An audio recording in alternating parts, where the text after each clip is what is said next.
My name is Richard Thompson, and this is my Action Research Multimedia presentation. During my first two teaching placements, I faced many challenges. However, one very preventable challenge was the students' use of cell phones in the classroom. I became very frustrated that students could not resist going on their phones at every opportunity possible. Thinking back to these times gave me inspiration for the topic of this research assignment.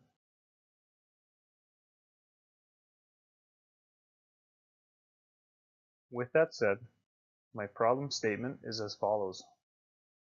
I am concerned about the overall amount of cell phone use by students and how that will affect their ability to learn and retain information.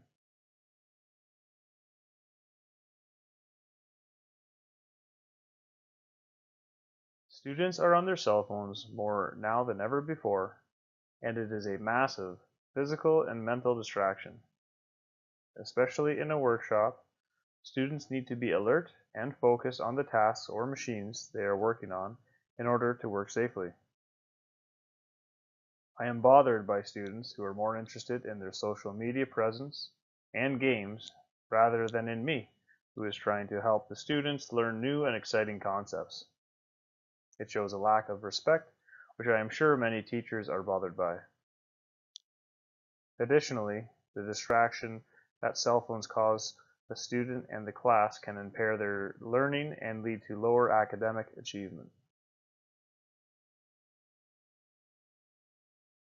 Thinking this through a little bit deeper led me to my research questions. They are as follows. How will excessive cell phone use affect students' ability to learn? Also, how might this use affect their ability to be a functioning member of society? And lastly, are students able to self-regulate their cell phone use in the classroom?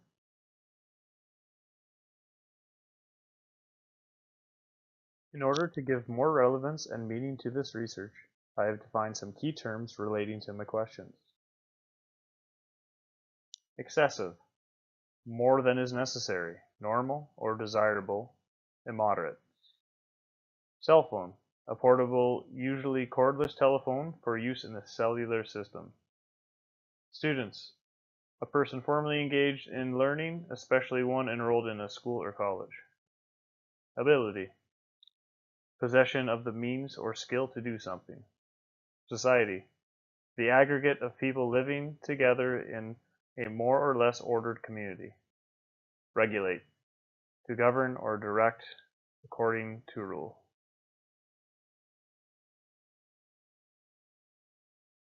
Through my research, I discovered that my sources had a neutral bias, which led me to believe the findings would be authentic. However, in many cases, the information proved validity to both sides of the argument.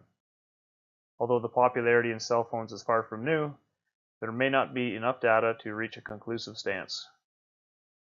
The question of whether digital technology is good or bad for people is nearly impossible to answer. But a study of 120,000 15-year-olds showed that moderate use of mobile technology was good for mental health. The saying everything in moderation only works when you have the maturity to moderate.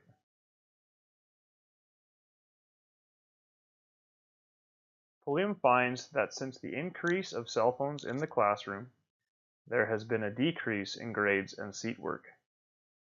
Additionally, he found students to have lower recall and comprehension when devices were used for non-educational purposes. What is worse is that he found students would continue to use their phones even when they were aware of the negative effects the devices had on their ability to learn. This brings the issue of addiction into the conversation.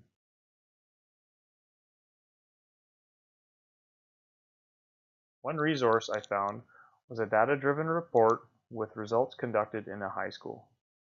This report gave findings from teachers to give a very practical view on the matter. RAM shows the statistics of the amount of times that teachers needed to pause their class to discipline a student for cell phone use every day.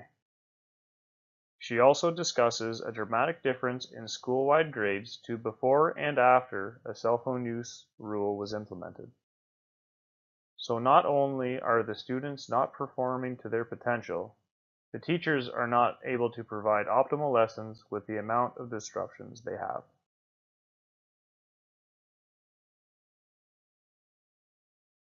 A concern that predates smartphone technology is the rising incidence in the diagnosis of attentional difficulties, most specifically ADHD, in children and adolescents.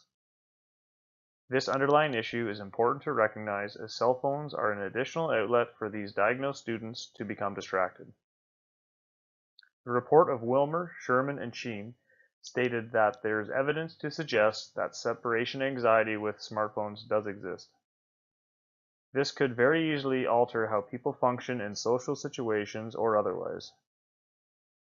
They also discuss how the use of smartphones can positively and negatively impact one's cognitive functioning.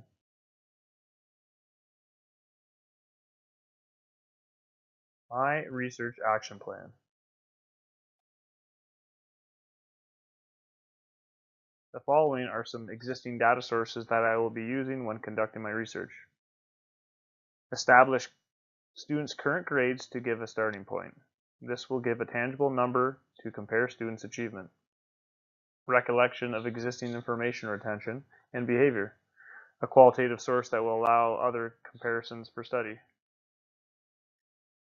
Teacher log of how often cell phones are a disruption in a period.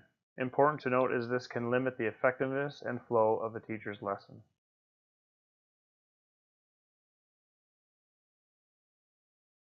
My new data sources are as follows. Students' grades after removal of all cell phone use in the classroom. Quantitative source to track any change in achievement. Observation of students' behavior change. Qualitative analysis of variation in students' traits. Implement daily mini quizzes to gauge information retention. Quantitative measure of cognition.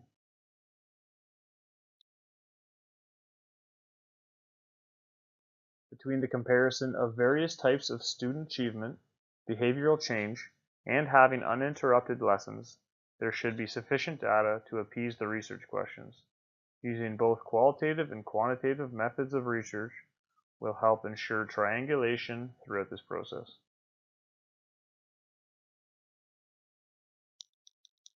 I will now touch base on the validity and reliability of my data sources. Observation of students' behavior when working before and after this study has been completed will prove validity. Assessment of student work will hopefully provide consistent results and be a reflection of the difference in cell phone use. When the other 2/3 of students are not in the research cycle, they will be observed on their self-regulation skills to not use their cell phone. Mini quizzes showing difference in students' information recall while not using a cell phone will be believable. Repeatability may be difficult as students use phones in varying levels, but the study should still provide valid results.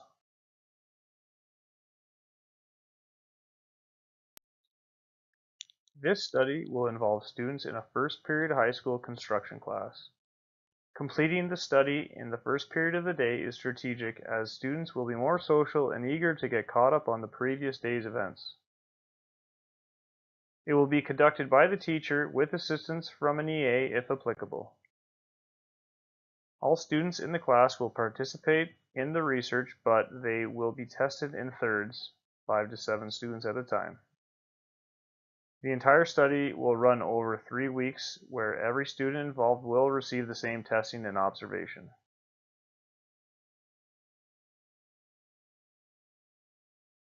The data will be collected during and after class time where the teacher is able to observe the students and then assess all the work relating to student achievement.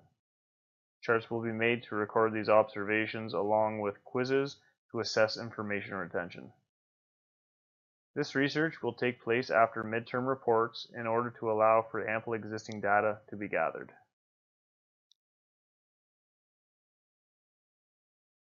I will now discuss ethical considerations regarding my research. Verify with administration that implementing short-term rules in the classroom is acceptable. The consent form will be sent home to notify parents and students of the details and intention of the study. Students' personal information will not be recorded in order to maintain confidentiality. All information pertaining to the study will have an electronic and hard copy, as well as being kept in a secure location. All students will take part in the study.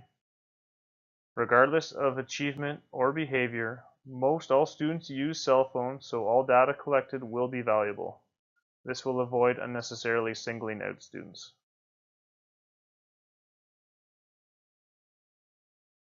Timeline of data collection. Anecdotal notes will be collected in the weeks leading up to and during the study. Student grades will be collected at the beginning of study and at the end of the study for comparison. Mini quizzes will be collected throughout the duration of the study, and the teacher's logs of cell phone disruptions will be collected in the weeks leading up to and during the study.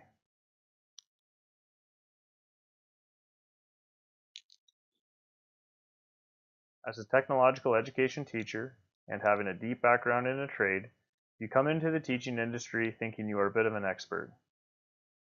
However, my small exposure thus far has proven to me that I have a lot to learn. Designing this action research study has allowed me to approach teaching in a new light.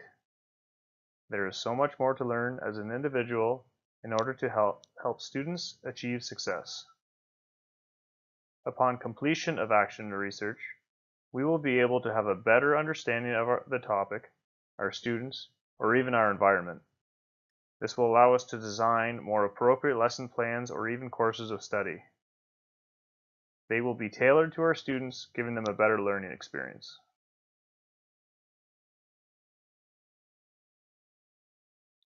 We also need to be cognizant that students change, times change, and trends change. This means we must always be mindful of student and teacher challenges and to not fight the problem, but find the solution.